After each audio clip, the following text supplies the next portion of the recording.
రోజండి October 5వ తేదీన అంటే ఈరోజు ఉదయం 8 నుంచి 10 గంటల వరకు చిన్నశేష వాహనంపై మలయప్ప స్వామివారిని ఊరేగిస్తారు. అలాగే మధ్యాహ్నం 1 గంట నుంచి 3 గంటల వరకు ఉత్సవర్లకు స్నపన తిరుమంజనం ఉంటుంది, అంటే అభిషేకాన్ని నిర్వహిస్తారండి. అలాగే రాత్రి 7 నుంచి 9 గంటల వరకు హంస వాహనం అనేది ఊరేగింపు జరుగుతుంది. భక్తులు ఆయా సమయాలలో తిరుమల మాడవీధులలో ఉన్నట్లయితే ఆయా వాహన సేవలను దర్శనం చేసుకోవచ్చు. ఇప్పుడు టికెట్స్ లేకుండా పంపిస్తున్నారా లేదా, ఎలా వెళ్ళాలి, ఎన్ని గంటలకు అలౌ చేస్తారు అని చాలామంది భక్తులు అడుగుతున్నారండి.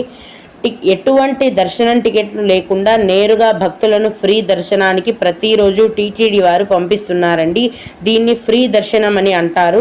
టికెట్స్ లేకుండా వెళ్తారు కాబట్టి ఫ్రీ దర్శనం అంటారండి.